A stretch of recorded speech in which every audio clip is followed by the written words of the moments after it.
Assalamualaikum warahmatullahi wabarakatuh.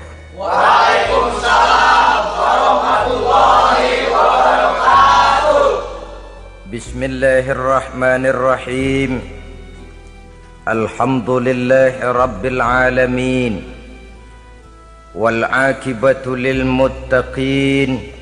Wala udwana illa 'alal zalimin.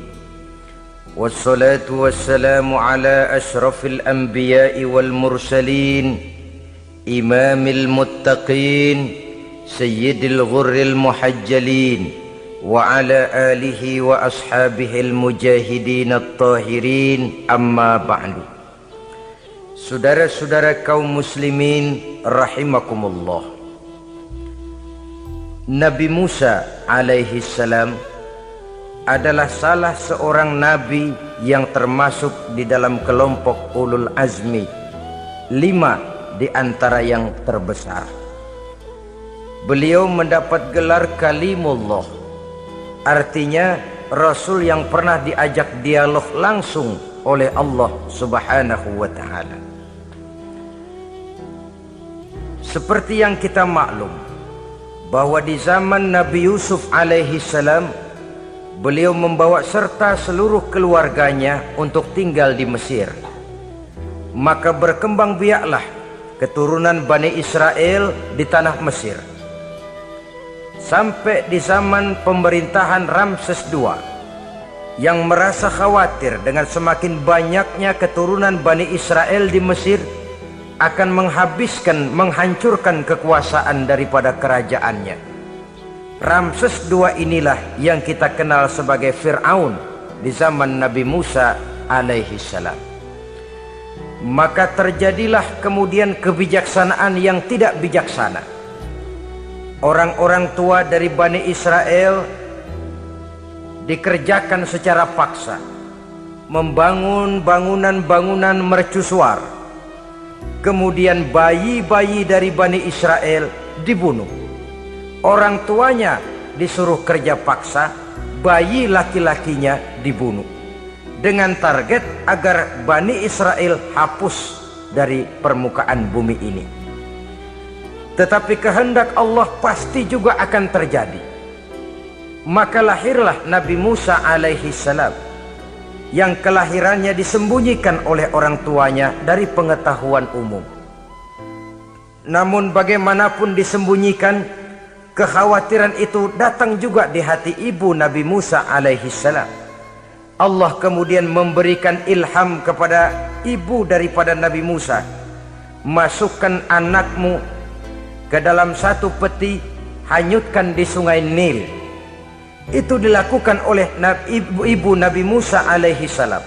Dimasukkannya bayi Musa ini ke dalam peti, ditutup rapat, dihanyutkan di sungai Nil. Kemudian ibu tadi memerintahkan saudara perempuannya untuk mengikuti kemana peti ini hanyut di bawah arus sungai Nil.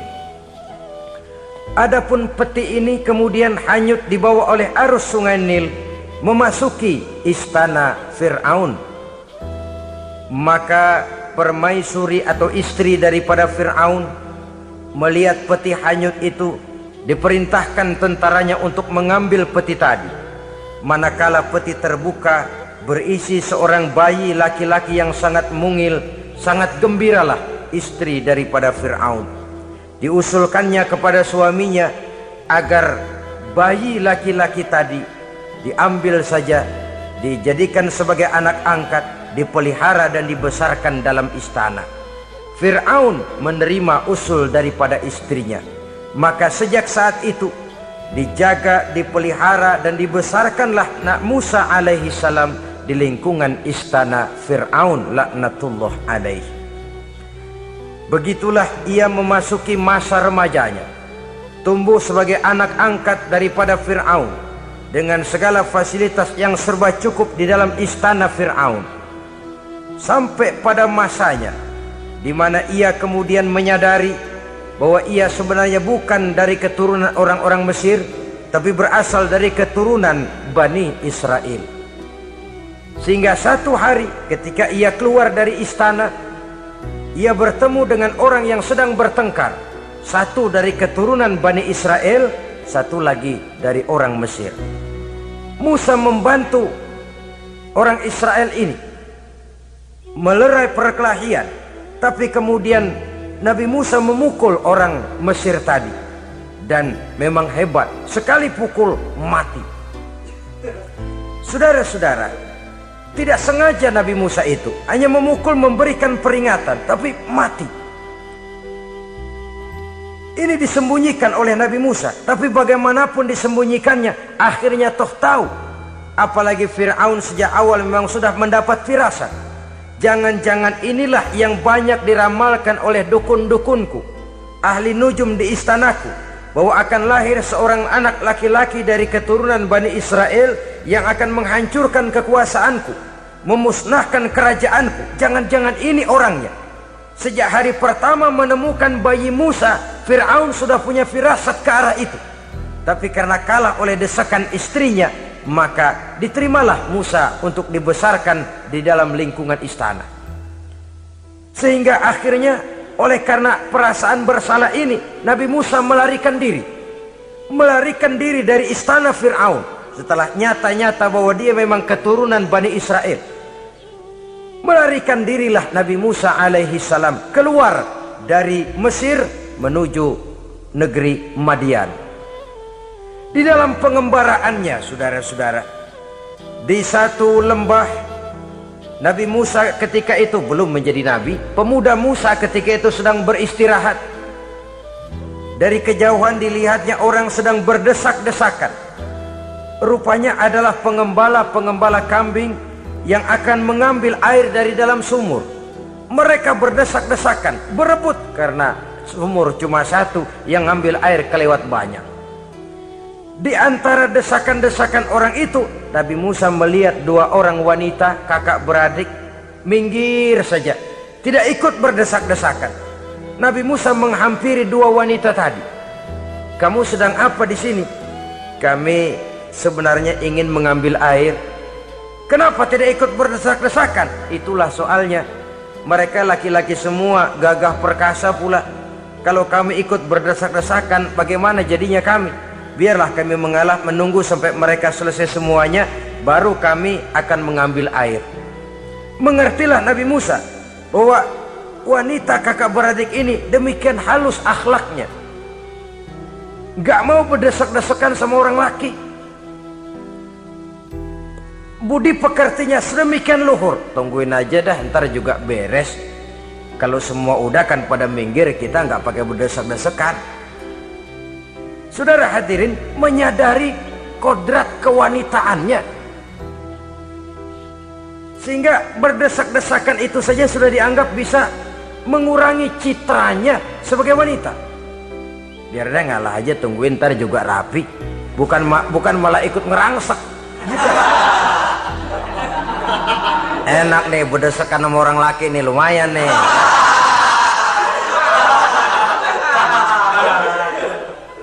Sepintas itu saja sudah cukup bagi Nabi Musa, pemuda Musa, untuk menilai akhlak daripada wanita itu tadi. Oh, kalau kamu nunggu begini aja lama, kata Nabi Musa. Sudah, sini saya tolongin. Diambil embernya, Nabi Musa ikut berdesakan. Karena Nabi Musa memang kuat badannya, gak lama sudah dapat air. Sodorkan ke sana. Si wanita segera tahu bahwa pemuda ini begitu baik budi pekertinya, mau menolong orang yang dalam kesusahan. Akhirnya, bagaimana kalau kamu ikut saja ke rumah saya? Bapak saya sudah tua, senang hatinya kalau kamu ikut ke rumah, kenalan sama bapak saya. Ayolah, ayolah, berangkatlah. Dalam perjalanan, si wanita ini berjalan duluan, Nabi Musa di belakang. Kemudian Nabi Musa bilang, sebentar, saya duluan, kamu belakangan. Kenapa? Rupanya angin nakal bertiup menghembus pakaian si wanita, sehingga memberikan gambaran yang agak jelas tentang warna, bentuk, postur badan si wanita itu tadi. Sekarang Musa yang menunjukkan budi pekerti yang luhur, gak mentang-mentang ditiup angin. Nah, mumpung nih,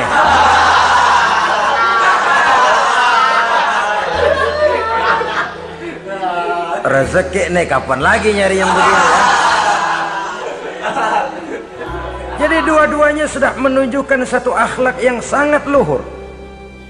Dan manakala sampai di rumah si wanita kakak beradik tadi, diceritakanlah halnya bahwa dia ditolong oleh seorang pemuda. Inilah orangnya. Sangat bersukacitalah hati orang tua kedua wanita itu tadi. Lalu usul si wanita tadi, Pak, kita kan di sini banyak punya kambing, nggak ada yang bantuin gembala. Bapak sudah tua.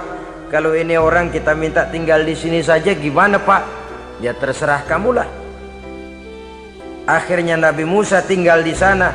Menurut satu riwayat 8 tahun ikut mengembalakan kambing. Dan orang tua tadi tidak lain adalah Nabi Syuaib alaihi salam, yang pada akhirnya kemudian Nabi Musa dikawinkan dengan wanita itu tadi. Setelah berumah tangga, Nabi Musa ingat kembali bahwa ia sesungguhnya keluar dari Mesir karena menghindarkan diri, bahwa kaumnya Bani Israel hidup di Mesir itu tertindas di bawah rezim kekuasaan Fir'aun yang zalim, dikerjakan secara paksa, wanita dipermalukan, bayi-bayi laki-laki dibunuh.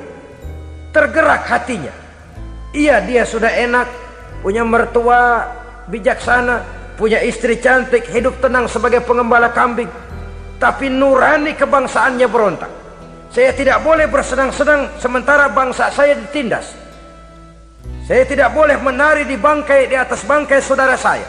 Saya tidak boleh tersenyum di atas penderitaan saudara-saudara saya. Saudara-saudara saya Bani Israel merintih di bawah penindasan Fir'aun. Saya harus membebaskan mereka. Diceritakanlah hal ini kepada mertuanya. Wah, ya kalau pakai bahasa mertua, saya mau kembali ke Mesir. Untuk apa Musa? Untuk menyelamatkan saudara-saudara saya Bani Israel yang masih dalam cengkraman kezaliman rezim Fir'aun. Saya harus membebaskan mereka. Ya kalau memang itu tekadmu nak, berangkatlah. Bapak mengiringimu dengan doa. Berangkatlah Nabi Musa bersama istrinya. Sampai ketika beliau sedang istirahat di satu lembah, dari kejauhan beliau melihat ada api menyala. Beliau berkata kepada istrinya, kau tunggu di sini. Tidak lama saya akan kembali. Saya akan menghampiri api itu. Berangkat Nabi Musa ke arah api menyala tadi. Makin didekati makin terang sinarnya. Sampai kemudian terdengar suara, ya Musa, inni ana rabbuka fakhla' na'laik. Innaka bilwadil muqaddasi tuwa wa ana akhtartuka fastami' lima yuha. Wahai Musa, akulah Tuhanmu, bukalah terompahmu. Sesungguhnya engkau berada di satu lembah yang disucikan bernama Lembah Tua. Aku telah memilihmu Musa, dan sekarang dengarlah apa yang diwahyukan kepadamu. Pada saat itulah turun wahyu pertama, dan resmilah sudah Nabi Musa diangkat menjadi Rasul oleh Allah Subhanahu wa Ta'ala di satu lembah di Bukit Tursina. Apa wahyu yang pertama turun? Bunyinya, innani anallah la ilaha illa ana fa'budni. Sesungguhnya aku inilah adalah benar-benar Tuhanmu, tidak ada Allah selain daripada aku, maka hendaklah engkau hanya beribadah menyembah kepadaku. Ini umum saudara. Semua Rasul yang diutus Allah, inilah ajaran prinsipnya. Anallah la ilaha illa ana. Akulah Allah Tuhanmu, tidak ada Tuhan lain selain Allah. Semua Rasul membawa ajaran ini. Oleh sebab itu, bukan hanya sekadar percaya kepada Tuhan saja yang penting. Sudahlah, pokoknya kan percaya kepada Tuhan. Iya, Tuhan yang mana?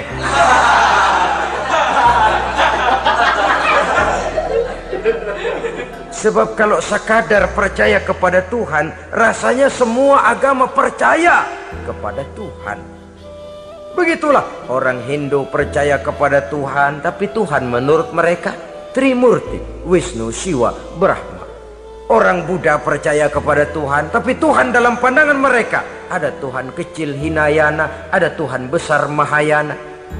Orang Majusi juga percaya kepada Tuhan, tapi Tuhan dalam pandangan mereka ada Tuhan kebaikan namanya Ahriman, ada Tuhan kejahatan namanya Ahura Mazda. Orang Nasrani juga percaya kepada Tuhan, tapi Tuhan kata mereka dalam bentuk Trinitas, Tuhan Anak, Tuhan Bapa, Ruhul Kudus. Ini semua Tuhan dalam pandangan mereka. Jadi kalau sekadar percaya kepada Tuhan, percaya kepada Tuhan, percaya kepada Tuhan, Tuhan yang mana? Itu yang prinsip. Itu yang prinsip. Sebab salah kita dalam mempercayai Tuhan, kita akan terjebak ke dalam penyakit kalau tidak kufur, syirik, dan dua-dua itu bapak moyangnya dosa. Begitu Islam menyelamatkan kita masyarakat manusia. Ya ayyuhan nasu ubudu rabbakumul ladzi khalaqakum. Hai manusia, Tuhanmu yang perlu kamu sembah itu hanyalah Tuhan yang telah menciptakan kamu. Dan itu tidak lain adalah Allah yang lam yalid wa lam yulad wa lam yakul lahu kufuwan ahad, yang laisa kamitslihi syai'un. Ia tidak beranak, ia tidak diperanakkan, dan ia tidak bisa diserupakan dengan apapun. Dialah Allah itu. Begitu wahyu yang diberikan kepada Adam, kepada Nuh, kepada Ibrahim, kepada Yusuf, bahkan kepada Musa alaihi salam. Innani anallah la ilaha illa ana fa'budni. Akulah Allah Tuhanmu, tidak ada Tuhan lain selain daripada aku Allah, maka kepadakulah kamu hanya menyembah. Ini wahyu yang pertama turun, sudah berisi tauhid. Jadi hakikatnya agama Yahudi, saudara, adalah agama tauhid, agama monoteis, agama yang mengajarkan hanya ada satu Tuhan untuk seluruh alam, dan Tuhan itu adalah Allah subhanahu wa ta'ala. Sebab itu syahadat orang Yahudi bunyinya begini: Shema Yisrael Yahweh Elohenu Yahweh Echad. Ini syahadatnya orang Yahudi.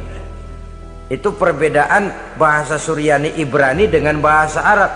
Kita Isma itu bahasa Arab, dia Shema. Isma, Shema. Shema Yisrael Yahweh Elohenu Yahweh Echad. Ahad Echad.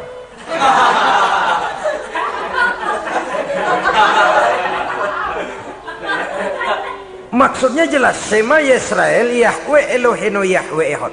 Dengarlah hai Israel, Tuhan kita ialah Tuhan yang Esa.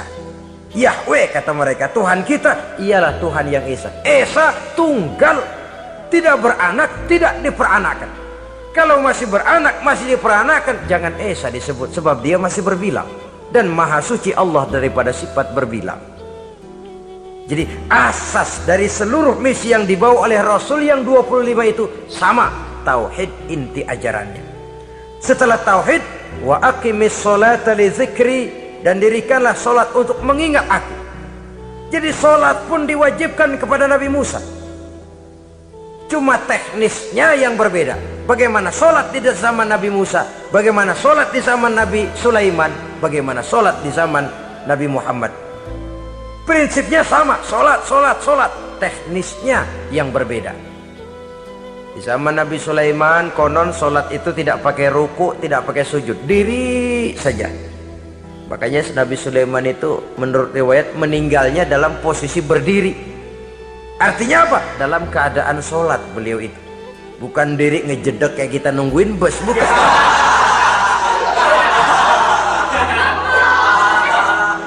Berdiri dalam kondisi solat. Tapi yang jelas solat itu setiap Nabi, hanya teknisnya saja yang berbeda. Jadi ini sudah akidah dan syariat. Akulah Allah Tuhanmu, tidak ada Tuhan lain selain aku. Ini kan akidah. Yang kedua, wa aqimis sholata li dzikri, syariat. Dirikan solat untuk mengingat aku. Inna sa'ata atiyatun, sesungguhnya kiamat itu pasti akan datang. Ini juga sudah urusan beriman, percaya kepada yang gaib. Saudara-saudara kaum muslimin rahimakumullah, setelah mendapat wahyu ini, turunlah perintah Allah kepada Nabi Musa. Apa kata Allah? Izhab ila fir'auna innahu tagha. Sekarang Musa, berangkatlah kamu menuju Fir'aun. ia telah melampaui batas. Berangkatlah kamu ke sana Musa, hadapi Fir'aun, sampaikan dakwah ini. Ia telah melampaui batas.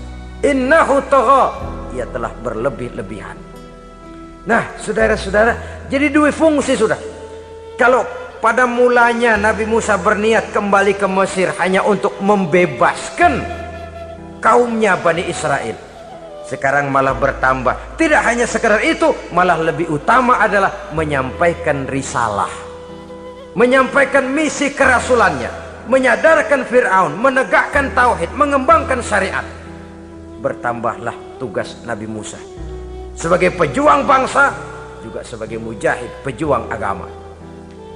Pada mulanya sebagai pejuang bangsa tuh, artinya Nabi Musa ini kembali kepada Fir'aun di Mesir, tujuannya tadi kan cuma untuk membebaskan Bani Israel kaumnya. Ini pejuang bangsa. Tapi di tengah jalan ia mendapat wahyu.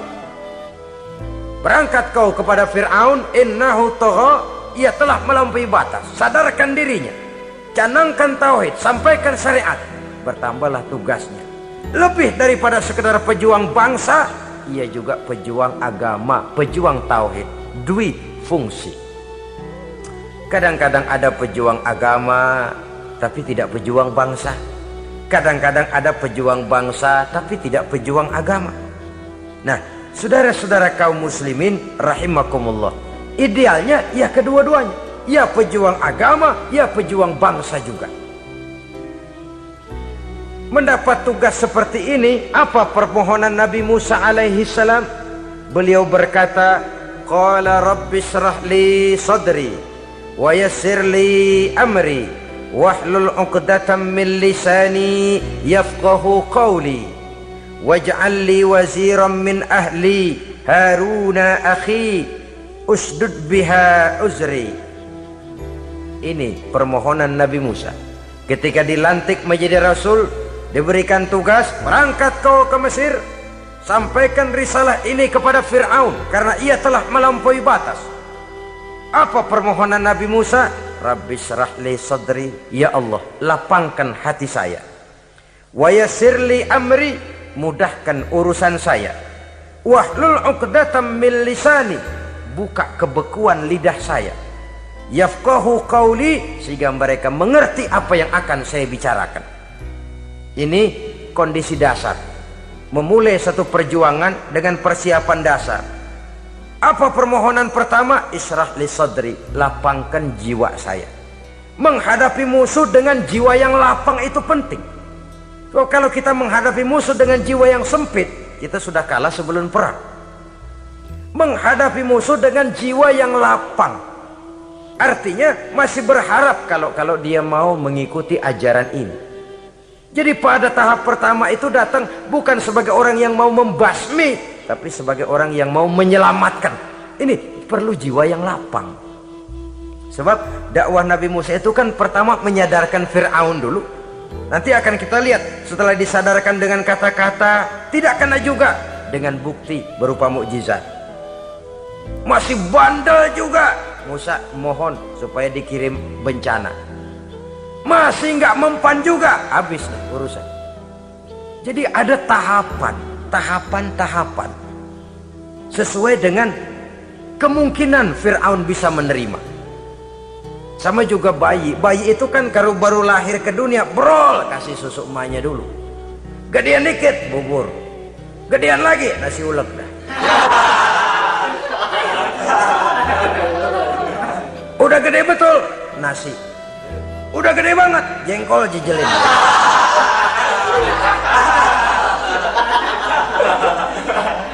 Jadi ada semacam tahapan.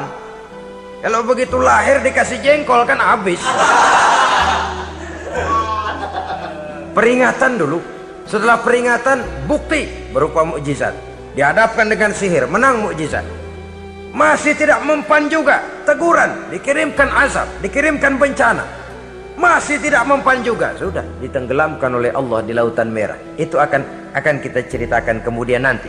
Jadi apa yang diminta oleh Nabi Musa, ya Allah, lapangkan hati saya menghadapi Fir'aun ini, Fir'aun CS, Fir'aun, Haman dan lain-lain.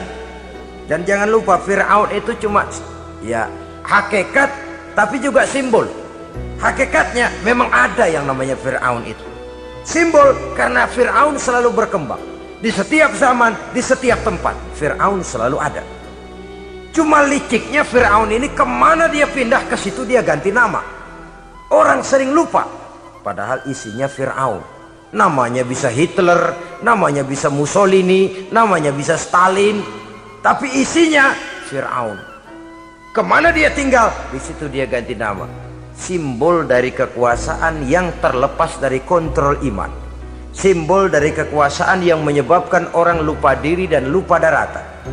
Dan sebenarnya mah Fir'aun mulanya cuman raja tuh, raja doangan dia.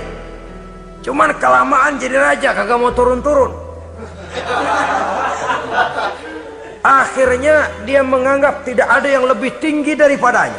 Apalagi ketika Nabi Musa datang mengajarkan ada Tuhan lain, yaitu ada Tuhan yang sebenarnya yaitu Allah. Lah Fir'aun sampai kepada puncak kekurang ajarannya, memproklamirkan diri sebagai Tuhan. Ana rabbukumul a'la. Bukan karena kebodohannya sebenarnya, tapi karena gengsi kekuasaannya. Nah ini, gengsi kekuasaan ini sering menyebabkan orang overacting. Fir'aun bukan bodoh, bukan. Fir'aun bukan tidak tahu kalau Musa itu benar, tahu. Fir'aun bukan tidak ngerti kalau itu mukjizat, sihir kalah, tahu. Tapi gengsi kekuasaan. Gua kan raja, masa di depan rakyat tunduk sama Musa, gengsi dong.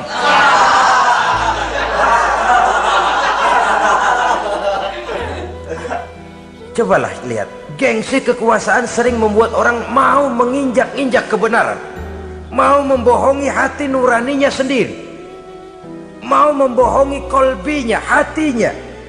Padahal itu sudah, orang kalau sudah hatinya sendiri dibohongin, apalagi orang lain, sudah manusia paling kejam itu. Cuma karena gengsi kekuasaan saja. Gengsi kekuasaan kadang menganggap remeh kecil Nabi Musa, kadang merasa besar di depan rakyatnya, tiba-tiba harus tunduk kepada dakwah Musa. Ntar dulu, ada apa sama Musa, dia kanyut, gue yang ngangkat. Iya toh, peristiwa di Sungai Nil itu, kan aku yang nyelamatin, aku yang besarkan dia di istanaku. Gengsi kekuasaan sering menyebabkan orang overacting. Bukan karena kebodohannya, dia tahu itu benar, tapi dia berat untuk mengikutinya. Kenapa? Gengsi kekuasaan. Inilah watak Fir'aun.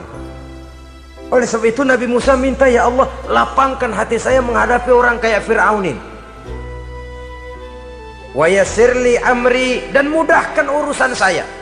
Ini, orang berjuang itu saudara, setelah segala taktik dan strategi dibicarakan, segala persiapan fisik disiapkan, jangan lupa wa yassirli amri, ya Allah, mudahkan urusan saya.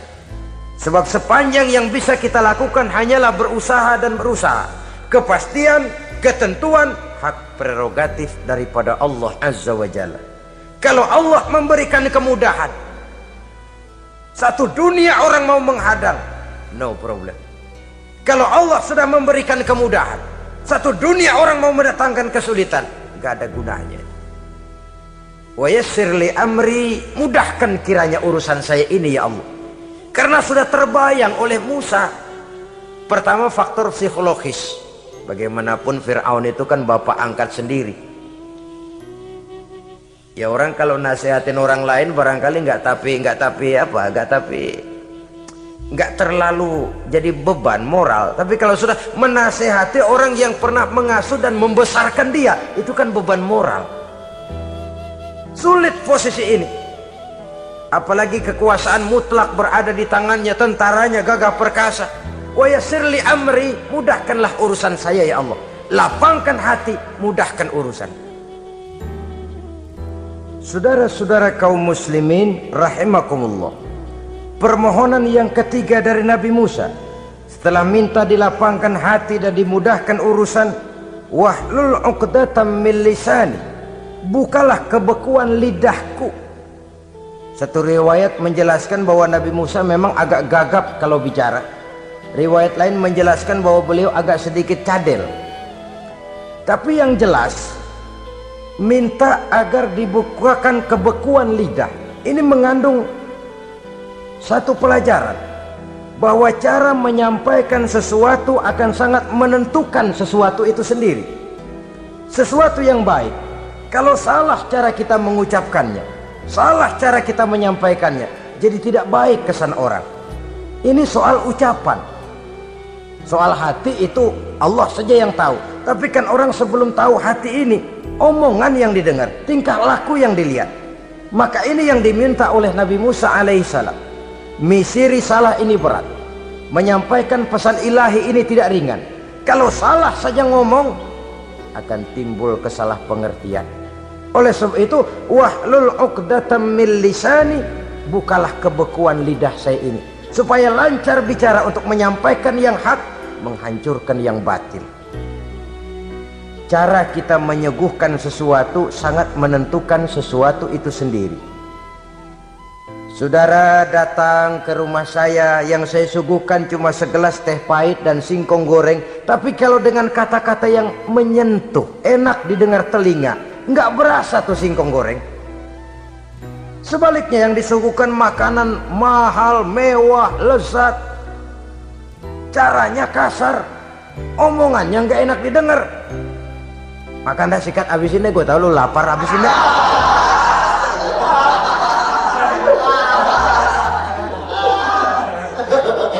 Rasanya biar lapar juga nahan juga gitu.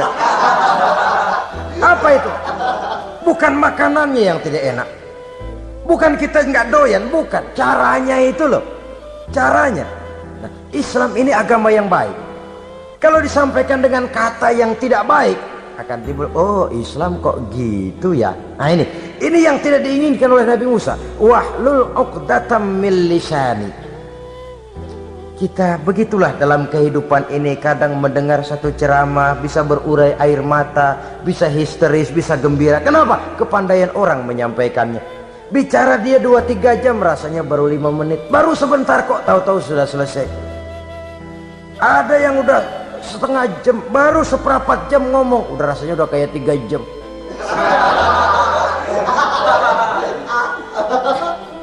Kita udah membisikkan, udah dah. Wahlul 'uqdatam min lisani. Targetnya apa? Yafqahu qauli, agar mereka memahami.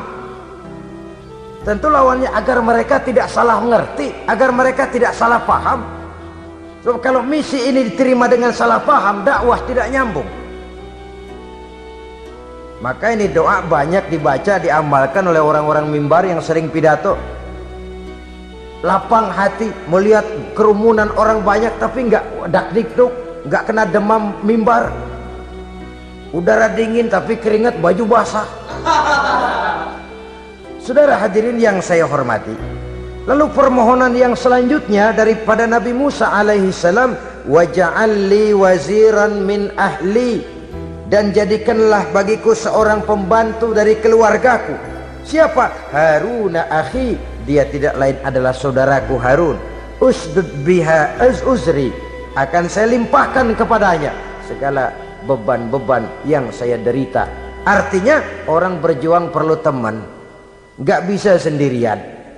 Nggak, bagaimanapun hebatnya kita tetap memerlukan bantuan daripada orang lain. Sendiri memang lebih baik daripada berteman orang jahat, tapi berdua lebih baik daripada sendiri. Bertiga lebih baik daripada berdua. Makin banyak makin baik. Untuk satu persoalan yang besar memerlukan kebersamaan.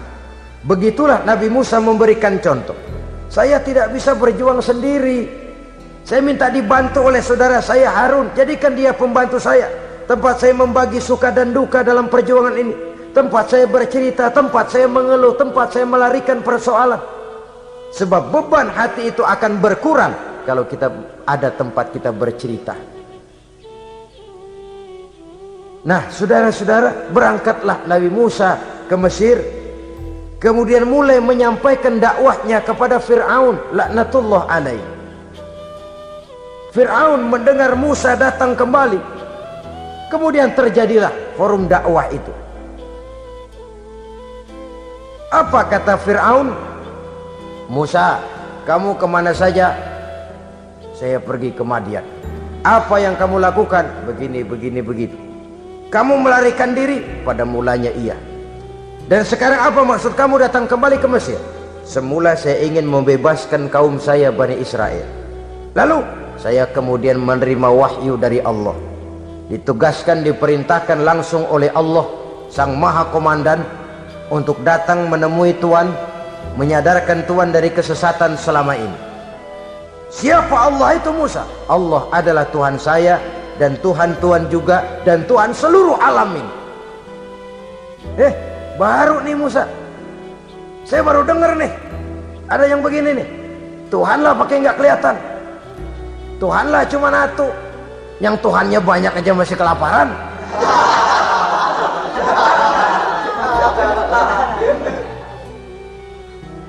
Di mana Tuhan? Tuhan saya bersemayam di aras, tempat yang sangat tinggi. Hei Haman, kata Fir'aun kepada Perdana Menterinya, bikin menara yang tinggi, bikin rakyat kerja paksa lagi, bikin menara tinggi. Naik Fir'aun ke atasnya, melepas panah dari atasnya. Menurut satu riwayat, panah itu ditangkap oleh malaikat, ditublaskan ke ikan, lalu dikembalikan lagi kepada Fir'aun dalam kondisi di mana panah itu berdarah. Dia tangkap lagi oleh Fir'aun, turun ke bawah, pidato di depan rakyatnya. Liatin, Tuhan Musa udah saya panah nih. Mati. Saudara hadirin yang saya hormati, dengan segala macam dalih Fir'aun mencoba mengingkari dakwah Nabi Musa alaihi salam.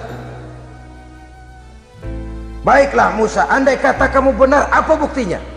Tuhan mau apa? Kamu sanggup menandingi tukang sihir saya? Insya Allah. Ayo kumpul tukang sihir, kumpul. Kumpulkan tukang sihir, dilepaskan tali-tali kecil, berubah jadi ular mengejar Musa. Musa oleh Allah difirmankan, lemparkan tongkatmu Musa. Musa melemparkan tongkatnya. Tongkat Musa kemudian berubah menjadi ular besar yang menerkam ular-ular kecil tadi. Habis itu ular kecil ciptaan tukang sihir Fir'aun. Begitu hebat mukjizat yang diberikan Nabi Musa, dan Fir'aun tahu itu mukjizat, tapi dia ingkar juga, tidak mau beriman. Sudah nyata bukti, sudah jelas saksi, dia tetap ingkar.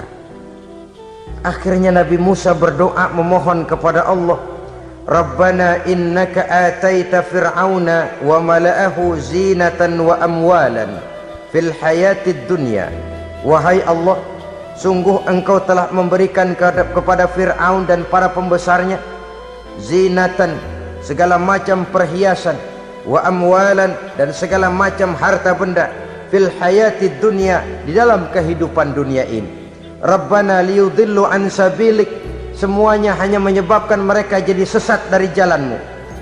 Rabbana tmis ala amwalihim, ya Allah binasakanlah mereka di dalam hartanya. Wasdud ala qulubihim, tutuplah pintu hatinya. Fala yu'minu hatta yarawul azabal alim, mereka tidak akan beriman sampai mereka melihat azab yang sangat pedih.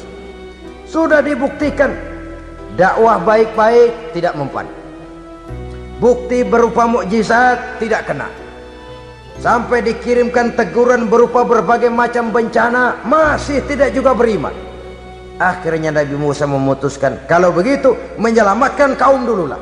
Kaumnya Bani Israel dibebaskan dari perbudakan, dibawa oleh Musa keluar dari Fir'aun, dari Mesir, dikejar oleh Fir'aun. Dalam pengejaran ini sampailah Nabi Musa di tepian Laut Merah.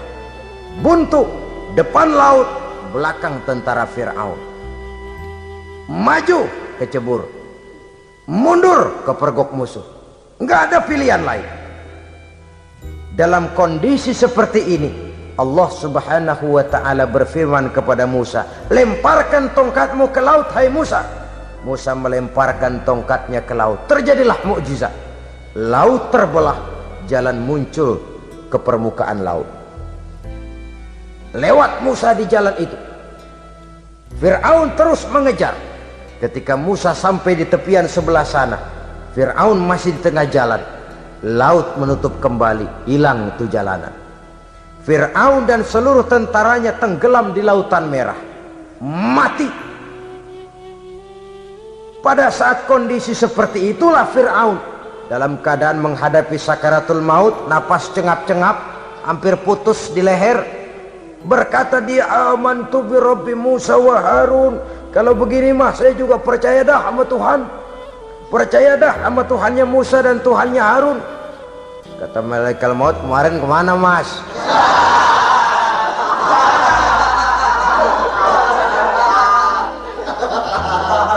Sudah gini hari baru mau percaya, terlambat. Terlambat. Akhirnya Fir'aun mati. Mati, tapi badannya utuh. Allah berjanji, wa kadzalika nunajjika bi badanika litakuna liman khalfaka ayah. Kami selamatkan badanmu Fir'aun agar menjadi pelajaran bagi orang-orang sesudah kamu nanti.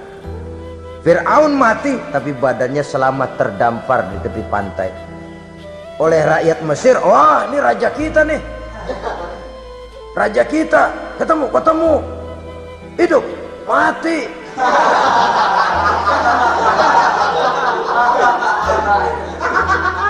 Kemudian sesuai dengan tradisi raja waktu itu, dimumilah badannya, diawetkan, sehingga sampai sekarang jenazah atau jasad daripada Fir'aun ini masih tersimpan dengan baik di museum negara di Mesir itu. Saudara-saudara kaum muslimin rahimakumullah.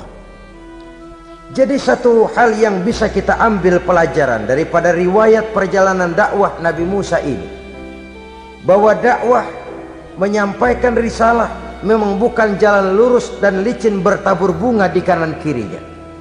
Dakwah menyampaikan pesan agama, jalannya berliku, berbelok, menanjak, menurun, banyak onak dan duri di sekelilingnya. Yang paling makan hati adalah apabila sudah berdakwah kepada penguasa yang zalim, seperti halnya Fir'aun ini. Bagaimanapun ia punya kekuasaan, ia punya tentara, ia bisa menghitamkan yang putih, ia bisa memutihkan yang hitam. Kalau bukan iman yang jadi landasan moral dalam perjuangan, orang mudah frustasi. Kalau berdakwah kepada rakyat kecil, resiko kurang. Kalau berdakwah kepada para pengusaha, resiko kurang. Kalau berdakwah kepada kelompok-kelompok yang tidak memegang kekuasaan, resiko kurang. Tapi kalau sudah kelompok memegang kekuasaan, yang tersinggung gengsi kekuasaannya, disitulah resikonya sedemikian besar. Ini yang dihadapi oleh Nabi Musa alaihi salam. Tapi yang dijalaninya dengan tabah, dengan tekun.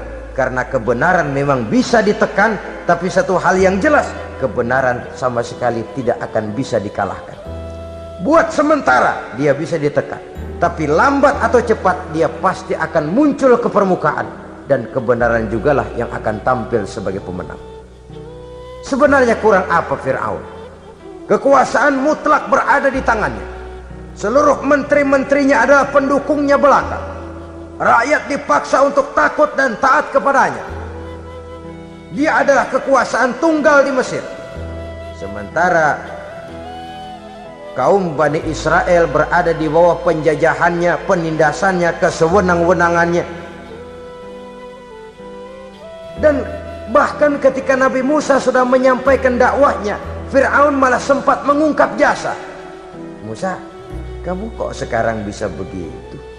Enggak ingat ya dulu kamu hanyut di sungai Nil, istri saya kan yang angkat, saya yang besarkan di istana saya. Kok sekarang kamu bisa ngelawan saya sih? Ini biasa. Apa jawab Nabi Musa? Kenikmatan yang kau berikan kepada saya belum seberapa ketimbang penghinaanmu kepada kaum saya Bani Israel. Jangan kau menyangka Fir'aun, kalau saya kau bikin senang, saya lalu akan mau mengkhianati bangsa saya sendiri. Tidak. Sama sekali kesenangan yang kau berikan kepada saya tidak akan menutup mata saya dari kondisi yang dihadapi oleh kaum saya, oleh umat saya. Mereka tersiksa, mereka menderita, mereka merana. Haruskah saya lupakan mereka cuma karena saya sudah tinggal di istanamu, engkau yang membesarkan? Padahal kau pun membesarkan saya bukan karena kemauanmu. Desakan daripada istrimu. Jangan ngitung-ngitung jasa Fir'aun. Andai kata pun jasamu ada kepada saya, belum seberapa ketimbang penghinaanmu kepada bangsa saya Bani Israel. Di situ Nabi Musa menunjukkan sifat nasionalisme yang sangat tinggi, rasa nasionalisme yang sangat mendalam. Kadang-kadang kan orang ya seperti di zaman penjajahan Belanda, karena diangkat jadi tuan tanah, bangsanya sendiri diinjak-injak. Karena diangkat jadi centeng dikit dah, kumis mbaplang dah, bukan main dah. Bangsanya sendiri diinjak-injak.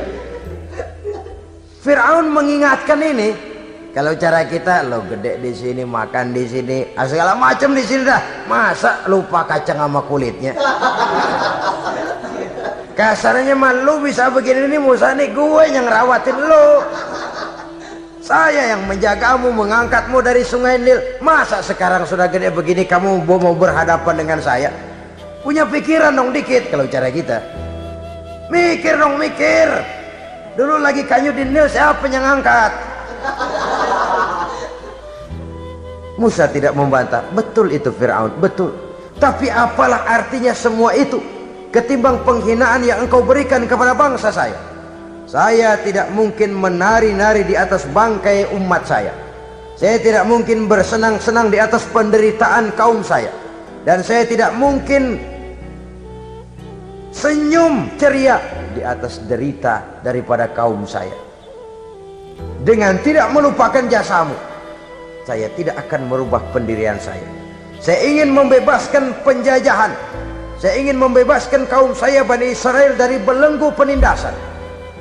Kalau engkau sudah tidak mau mendengar dakwah yang saya sampaikan, tidak mau bertuhan Allah, tidak mau menyembah kepadanya, tetap dengan keangkuhan dan kesombonganmu sekarang ini, okelah, berjalanlah dengan keyakinanmu.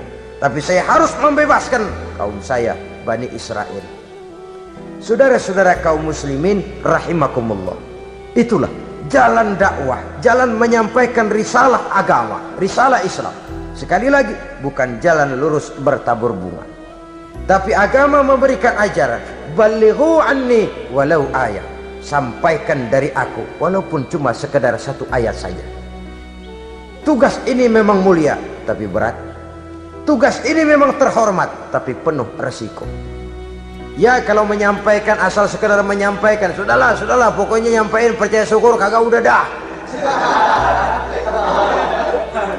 Bukan cuma sekadar itu, ada semacam tanggung jawab moral.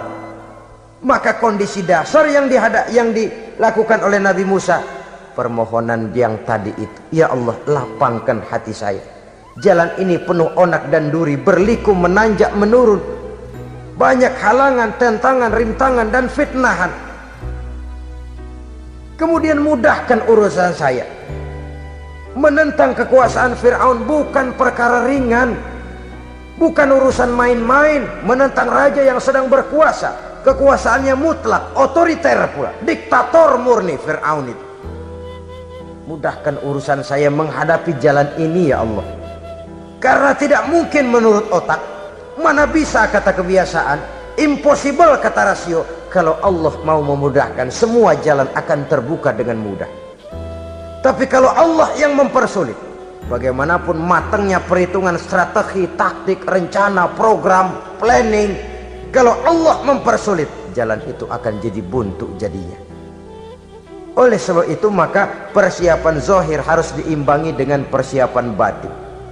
Untuk menegakkan sesuatu yang hak, menghancurkan sesuatu yang batil, sebagaimana yang dilakukan oleh Nabi Musa alaihi salam ini. Dan segala macam tantangan dihadapi oleh Nabi Musa. Kau menyampaikan risalah bahwa engkau Rasul? Ya. Kau punya bukti? Siap. Apa buktimu? Ini, tongkat dilempar jadi ular, tangannya dimasukkan ke saku baju, lalu dikeluarkan bersinar gemerlapan, lebih sinar dari lampu merkuri. Sampai Fir'aun silau dibuatnya berasa, sudah Musa, sudah, masukkan tanganmu lagi, masukkan tanganmu lagi. Dia tahu, dia sadar itu bukan sihir, tapi lagi-lagi gengsi kekuasaan. Sehingga pantas kalau Nabi pernah bersabda, afdalul jihad kalimatu haqqin inda imamin jair. Jihad yang paling besar adalah mengucapkan kebenaran di depan penguasa yang zalim. menyampaikan kebenaran di hadapan penguasa yang zalim. Tapi kan berat, saudara, sulit, apalagi kalau belum apa-apa udah ngeri. Udah jangan dah.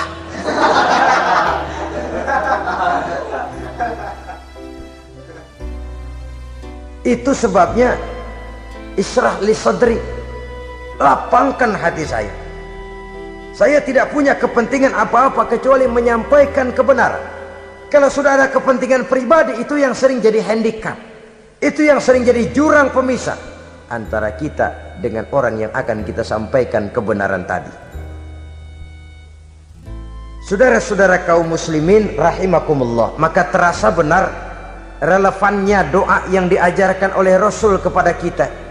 Allahumma arinal haqqa haqqa warzuqna ittiba'ah wa arinal batila batilan warzuqna ijtinabah.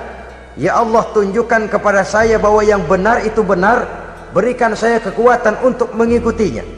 Ya Allah, tunjukkan kepada saya bahwa yang salah itu salah, berikan saya kekuatan menghindarinya. Kenapa? Orang sering tahu bahwa itu benar, tapi tidak berdaya mengikutinya. Seperti Fir'aun tahu bahwa Musa itu benar. Abu Jahal, Abu Lahab juga tahu bahwa Nabi Muhammad itu benar. Abrahat juga tahu bahwa Nabi Ibrahim itu benar. Namrus juga tahu Ibrahim itu benar. Tapi mereka tidak berdaya mengikuti kebenaran karena gengsi kekuasaannya. Kadang kita tahu bahwa itu salah itu, tapi karena dilakukan oleh orang yang punya kekuasaan, kita lalu tidak berdaya menghindarinya, malah terjebak ikut-ikutan salah, lalu menghibur-hibur diri. Sudahlah, tak ada gading yang tak retak. Bukankah dengan demikian kita sudah melegimitir kesalahan? Tahu bahwa itu benar dan mampu mengikutinya, itu nikmat. Tapi tahu itu benar namun tidak berdaya mengikutinya, itu mendatangkan siksaan batin. Tahu itu salah dan mampu menegur, itu nikmat. Tahu bahwa itu salah tapi larut ikut salah, nimbrung dalam kesalahan, itu mendatangkan tekanan batin. Jadi tahu kebenaran itu penting, tapi terketuk hati mengikuti kebenaran itu jauh lebih penting. Semua kita tahu Islam itu benar, tapi semua yang tahu Islam itu benar maukah mengikuti ajaran Islam? Tidak. Semua orang tahu kalau judi itu batil. Hatta penjudi yang paling kakap pun mesti tahu kalau itu batil, itu tidak baik. Tapi dia tidak berdaya untuk menghindarkannya, terjebak ke dalam penyakit itu tadi. Oleh sebab itu, saudara-saudara kaum muslimin yang saya cintai, tidak ada satu ucapan yang lebih baik. Dalam istilah Quran itu Allah menjelaskan, wa man ahsanu qawlan mimman da'a ilallah wa amila salihan wa qala innani minal muslimin. Ucapan siapakah yang lebih baik dalam hidup ini selain daripada mimman da'a ilallah, selain daripada ucapan orang-orang yang menyeru ke jalan Allah, orang-orang yang menyadarkan kepada agama, ini jalan Allah, mari ikuti, itu jalan setan, mari tinggalkan. Wa amila salihan, tidak cukup sekedar berdakwah mengajak orang ke jalan Allah, dia juga beramal soleh. Dia bangun rumah sakit, dia bangun madrasah, dia bangun masjid, dia makmurkan majelis taklim, dia santuni yatim piatu.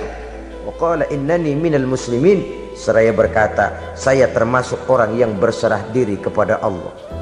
Da'a ilallah wa amila salihan wa qala innani minal muslimin.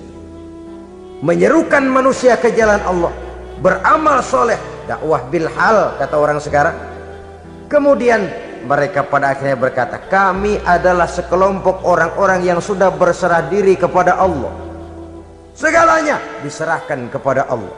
Lahirlah kedamaian rohani, ketegaran pribadi, ketentraman batin di dalam dia melaksanakan tugasnya. Kalau tidak, maka nanti ya tuh orang kan gua ajak baik-baik nyuruh sembahyang, apa gua dimusuhin. dipikirin kurus dah. ampek gaya deh. Makan hati. Soal orang mau beriman atau tidak itu bukan urusan kita. Tugas kita hanya sekedar penyampai. Tugas Rasul hanya sekedar penyampai. Kalau dakwah sudah disampaikan, metode sudah disusun, pendekatan sudah baik, tapi orang tidak mau beriman, Allahumma inni qad ballaghtu, ya Allah sudah saya sampaikan, ya Allah sudah saya peringatkan, ya Allah sudah saya sampaikan, ya Allah sudah saya tegur. Kalau toh tetap begitu juga, sudah saya sampaikan ya Allah. Di sana kelapangan lalu tumbuh.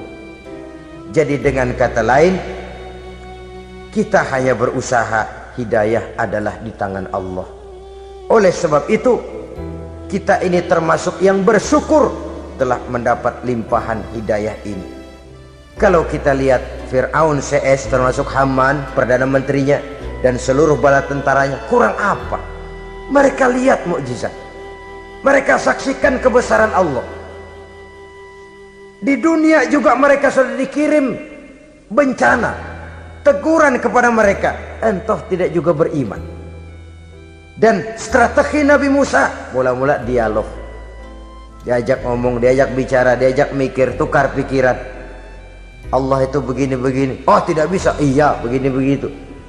Masih tidak percaya juga, dibuktikan mukjizat, tongkat jadi ular, tangan bisa mengeluarkan sinar. Masih ingkar juga, keluar doanya nih, doa yang ada dalam surah Yunus ayat 88-89. Rabbana tmis ala amwalihim, ya Allah cukup dah. Seruan sudah disampaikan, peringatan sudah diberikan, mukjizat sudah mereka lihat, tapi nggak juga mau beriman. Buresin aja harta bendanya dah, habisin aja, habisin dah. Dikasih perhiasan kehidupan dunia, innaka ataita fir'auna wa mala'ahu zinatan wa amwalan, dikasih harta, kesenangan dunia, bikin sesat, habisin aja dah. Wasdud ala qulubihim, hatinya empat dah. Udah dipatri, udah nggak mempan apa-apa, sudahlah ya Allah. Wala yu'minu hatta yaraul azabal alim, rasanya mereka memang nggak bakal mau beriman kalau belum melihat azab yang sangat pedih. Dan memang setelah timbul tenggelam, napas mau sekarat, baru beriman, terlambatlah sudah. Nah saudara-saudara kaum muslimin rahimakumullah, bagaimana akhir daripada perjalanan Nabi Musa ini, insya Allah akan kita bicarakan pada pertemuan berikutnya. Terima kasih atas perhatian saudara. Mohon maaf atas segala kekurangan. Wassalamualaikum warahmatullahi wabarakatuh. Waalaikumsalam.